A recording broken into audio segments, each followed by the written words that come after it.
I feel very happy to be up here with you nevertheless, and that way you speak more from the heart. I can only say that whoever's operating this teleprompter is in big trouble. Much appreciated.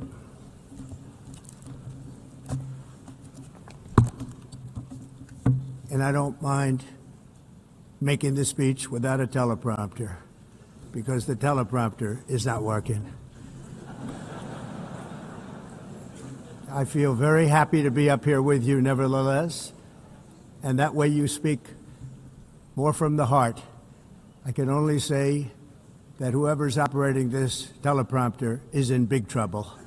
United States President Donald Trump stood before the world stage at the United Nations General Assembly in New York, where leaders from across the globe had gathered to mark the historic 80th anniversary of the UN, and he began his speech with the confidence and vigor that has long defined his political career. But the moment did not go as smoothly as planned, because just as he was midway through his address, the teleprompter on which he relied suddenly malfunctioned, and the words that guided his carefully prepared remarks vanished before his eyes, and the packed assembly hall waited in silence as the leader of the United States looked up from the screen and paused briefly before continuing, without technological assistance. The disruption caught the attention of the entire room as diplomats, officials, and heads of state turned to watch how the American president would handle the sudden setback. And in that moment of challenge, Trump did what he has often done throughout his career. He improvised and pushed forward with his speech, delivering his words with a mixture of memory, instinct, and conviction. And though the lines were not exactly as written, his message remained clear and powerful that the United States under his leadership stood for strength, sovereignty, and security, and that America would always defend its people, its allies, and its interests. Trump spoke about the importance of the United Nations as an institution that was built in the aftermath of the most destructive war in human history, with the purpose of maintaining peace and promoting cooperation. And while he acknowledged the many achievements of the body over the decades, he also stressed that reforms were necessary to ensure that the organization could meet the challenges of the 21st century, including terrorism, nuclear threats, global instability, and economic inequality. And he reminded the Assembly that member nations must carry their fair share of responsibility and not rely solely on the United States to bear the burden.